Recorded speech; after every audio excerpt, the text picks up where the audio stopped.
সকলকে জয়গুরু ও প্রণাম। আজ আমি বিশেষ করে আর.জি. কর হসপিটাল নিয়ে একটা ভিডিও করব। প্রতিটা হসপিটালে যেসব দুর্নীতি হয় বা যেসব প্রত্যেকটা হসপিটাল নিয়ে, বিশেষ করে আর.জি. কর নিয়ে, এই আর.জি. কর হসপিটাল কিন্তু ডক্টর রাধা গোবিন্দ কর মহাশয় প্রতিষ্ঠিত। তিনি কিন্তু মানুষের সেবার জন্য হসপিটালটি তৈরি করে গেছেন। আজকে সেই হসপিটালে যেসব দুর্নীতি হয়েছে, যেসব অধার্মিক কাজকর্ম হয়েছে, হ্যাঁ, সেটা কি তিনি কখনো আশা করেছিলেন? আর তিনি বেঁচে থাকলে কি দেখতেন? সবথেকে বেশি খারাপ এই আর.জি. কর হসপিটাল। আমার নিজস্ব অভিজ্ঞতা, আমি 3টে অভিজ্ঞতা বলবো। প্রথম যেটা আমরা শুনেছি অভয়ের কাণ্ডটা নিয়ে আমি বলবো যে এত বড় একটা নির্মম হত্যাকাণ্ড হলো, ধর্ষণ প্লাস খুন হলো, সেখানে হসপিটালের কোনো স্টাফ জানলো না। হ্যাঁ, 4-5 ঘন্টা ধরে একটা অপারেশন চললো, সেখানে কেউ জানে না। এটা মানুষকে পুরো দমে বোকা বোঝানো হয়েছে। হ্যাঁ, প্রত্যেকটা মানুষ জানে, ওখানকার প্রত্যেকটা স্টাফ, প্রত্যেকটা ডক্টর, প্রত্যেকটা নার্স, প্রতিটা বাইরের দালাল চক্র সকলেই জানে, সকলেই জড়িত ছিল, অথচ কেউ মুখ খুলতে সাহস পায়নি। একজনও মুখ খুলতে সাহস পেল না ঘটনাটার। আর সেটাকে কি করা হলো? ধামাচাপা, পুরোপুরি ধামাচাপা দেওয়া হলো। অভয় বিচার পেল না। হ্যাঁ, নির্মম খুন যাকে বলে।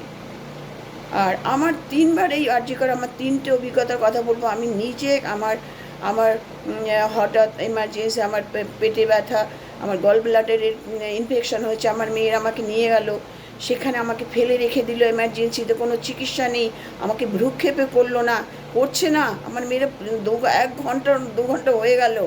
তারপরে আমার মেয়ে দমদমে সেখানে এক পার্টির নেতাকে ফোন করলো, সেই নেতা এলো, সেই নেতাকে ধরে আমার চিকিৎসা হলো ওখানে। আমি যন্ত্রণায় চটপট করছি ওখানে।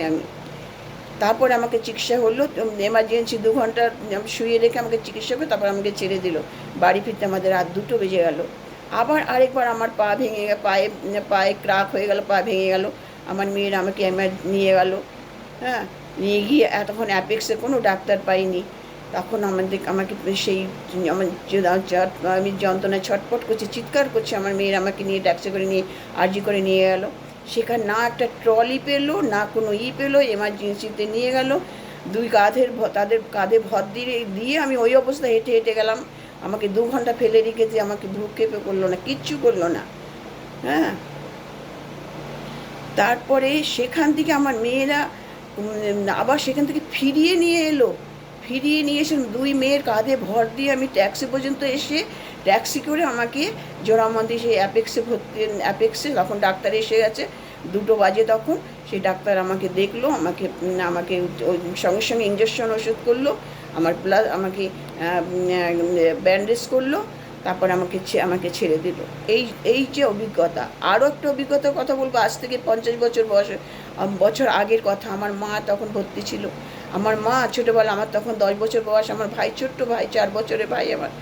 সেই মাকে ভর্তি করানো হয়েছিল জন্ডিস হয়েছিল তখনকার দিনে। সেই যে মারাত্মক জন্ডিস, আমার মায়ের পেটে জল এসে গেছিলো। মাকে 15 দিন ওখানে ভর্তি রাখা হয়েছিল। কী চিকিৎসা করেছে আমরা কিছু জানি না, তখন খুবই ছোট ছিলাম। কিন্তু আমার মার পেটে জল ভরে গেছিলো। আমার মা জলের জন্য, পেটে জল আর যন্ত্রণার জন্য চিৎকার চেঁচামেচি করেছে সারা রাত। আমার মাকে দড়ি দিয়ে বেঁধে রাখা হয়েছিল। তখন এই যন্ত্রণায় মা করতে না পেরে মা হার্ট ফেল করে, নাক মুখ দিয়ে রক্ত উঠে আবার মা মারা যায়। পরের দিন আমার মাকে দেখতে গিয়ে দেখলাম আমার মা মারা গেছে, সাদা কাপড়ে ঢাকা। তখন আমার বয়স 10 বছর, আমার ভাইয়ের বয়স 4 বছর বয়স। তা ওই হসপিটালে আমার মা মারা যায়। সেখান থেকে আমি ওই আর.জি. কর হসপিটালের কথা আমি শুনতেই পারো, আমার শুনলেই আমার হতো। খালি আর.জি. প্রত্যেকটা হসপিটাল, সব থেকে বেশি আর.জি. কর হসপিটাল দুর্নীতি, প্রত্যেকটা জিনিসের দুর্নীতি। ভর্তি করতে গেলে টাকা, বেড পেতে গেলে টাকা, ট্রলি পেতে গেলে টাকা। ট্রলি রয়েছে অথচ বলছে টাকা লাগবে, 100 টাকা 50 টাকা লাগবে। হ্যাঁ, প্রতিটা জিনিসের টাকা। কেন একটা সরকারি হসপিটালে টাকা দিয়ে প্রত্যেকটা কিছুতে টাকা দিতে হবে তাদেরকে? হ্যাঁ, সেখানে যেন সবার একটা হসপিটালের মধ্যে যেন একটা বিজনেস চলছে। ডক্টর, স্টাফ, পুলিশ, সবাই মিলে যেন হসপিটালের মধ্যে একটা ব্যবসা চলে ওদের। মানুষ সেবা তো দূরের কথা, মানুষ সেবা প্রতিটা হসপিটাল, বেশিরভাগ প্রত্যেকটা কলকাতার প্রত্যেকটা হসপিটালে কোনো কাজ করে না, স্টাফরা পরিষ্কার না, ওয়ার্ডগুলো নোংরা অবস্থায় পড়ে থাকে, ওয়ার্ডগুলো পরিষ্কার করে না, প্রতিদিন নিয়মিত পরিষ্কার করা হয় না। বাথরুমে গেলে বমি বেরিয়ে আসবে, বাথরুমের মধ্যে এত নোংরা, 2 দিন 3 দিন 4 দিন পরে বাথরুম পরিষ্কার করছে। হ্যাঁ, অথচ তারা সরকারি মাইনে পাচ্ছে, টাকা পাচ্ছে, তারা পরিষ্কার করছে না। 4th ক্লাসের স্টাফগুলো, এই যে ইয়েগুলো পরিষ্কার, ঝাড়ুদারগুলো না প্রতিনিয়ত ঝাড়ু দিচ্ছে না, প্রতিনিয়ত যদি পরিষ্কার করে তাহলে এক একটা ওয়ার্ড কী করে নোংরা থাকে। বিশেষ করে মেয়েদের, মহিলাদের ওয়ার্ডগুলো প্রচণ্ডভাবে নোংরা। বাথরুমের দিকে, মানে বাথরুম টয়লেটের দিকে যাওয়াই যায় না। হ্যাঁ, তাহলে এই হচ্ছে, এগুলো হচ্ছে হসপিটাল। তারপর তো মানুষের চিকিৎসা না, সেখানে সে ঠিক মতো চিকিৎসা হয় বড় লোকদের, যারা বড় বড় যাদের লোকজন আছে তাদের দেখি খাতির করে, তাদের দেখি কদর করে, গরিবদের তারা পাত্তাও দেয় না। আর যাদের পার্টির নেতা পাত্তা ধরা থাকে, আর তারাই ওখানে চিকিৎসা পায় ওখানে।